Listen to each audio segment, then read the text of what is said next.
Good Thursday morning to you, Matt Noyes, 1 degree outside. You know, the snow coming down, at least here in the Merrimack Valley. I know it is for a lot of you here as well. And so the biggest thing folks are wondering is when's it going to stop? When's it going to be all over? How much more are we going to get, right? So let's go ahead and dive right into it here on this Thursday morning, show you what's going on. You can see there's been dry air that's punched up right through the center of the storm. Now, the storm center itself is sitting south of New England, but it's ready to cross over Cape Cod, southeastern Massachusetts. So what's going to happen here is that next round of precipitation that you see over Connecticut still has to move off to the northeast, and it will fill back in through the Boston area.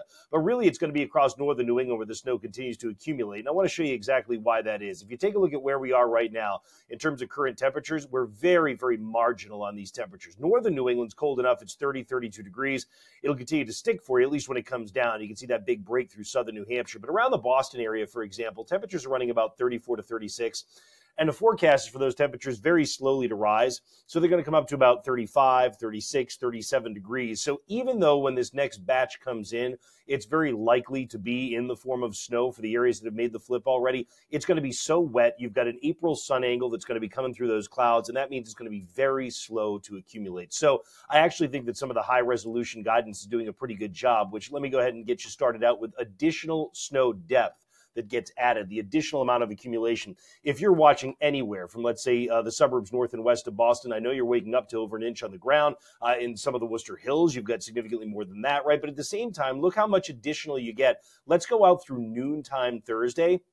What do you have? 0.2 to an inch of additional, and that's it in northern Mass. Now, the Berkshires is different. You really start to see this is during these spring snows.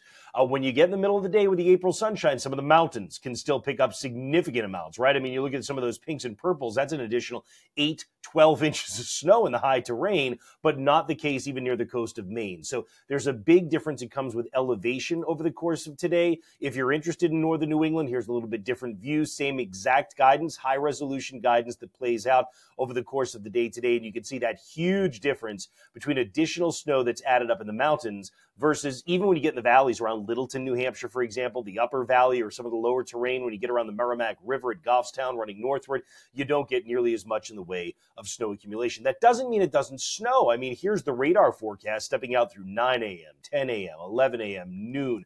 Okay, you've gone to rain inside of it along I-95 in the Boston area, but you're still snowing in a lot of these other areas. You're mixed where you see that orange color, right? But at the same time, we just looked at the fact that it really has trouble sticking. So that's where we stand on where we're going from here with regard to the snow. Hopefully that answers your first question right out of the gate. The only other thing to be aware of is the fact that we are still looking at some pretty decent gusts right now. There's the sea level pressure, the barometric pressure I've drawn in these straight lines. You can see where the gusts are picking up. Boston gusting to 52 miles an hour. This is the period of worst wind along the coastline. Notice the Worcester Hills at Worcester Airport gusting to 49. This is going to spread up the coast of Maine. So we're not quite done with the worst wind in New England on the whole yet. I can take you to that and show you how we think things are going to break down. Here are the gusts. Again, pretty good estimate. This is for the current time at 50 to 60 miles per hour right along the coast, and also those higher gusts that are in the Worcester Hills. If I go out through time, though, you'll watch and see, look how quickly they decrease. This is by 2 p.m. and by 5 p.m. completely decreased, although admittedly along the coast of Maine, a very windy afternoon, your power outages will continue in these spots. So you put it all together and you say my worst case for power outages is going to be where I've had the heavy snow in portions of central and eastern New Hampshire, running in through much of Maine, from the Maine coast running into interior Maine, at least up to about the Maine Turnpike. And then also when you get in the mountains of Maine around Rumford and Rangeley, these are some of the areas that we may find some renewed and significant power outages that still pop up today. Finally, coastal flooding. Good news here. Bridgeport ended up actually coming in below where it should be. You can see we're just about at high tide with that blue line. The prediction was way up in moderate, so there was some great news that came in there. In terms of its Situate or at Gloucester, places along the eastern Mass coast, we probably will come in below estimates here too. You still may get some minor coastal flooding, but even there, I got to tell you, you're coming up on your time of high tide pretty quickly. So I think coastal flooding, the good news is with the wind kind of ramping up late in the game, we dodged a little bit of a bullet in that regard, which is certainly a good thing, especially with your high tide just about to pass now. That's your quick update for you here on this Thursday morning. Stay safe out there. In a lot of spots, the roads are a little bit tricky. Many schools have opted for that 2-hour delay, but if you're looking for the kind of overview on where you go from here, now you have it. I hope you have a great day. Of course, you can always check in here at 1 Degree Outside. If there's anything more that we need to post you on, certainly Danielle or I will do exactly that. Take care.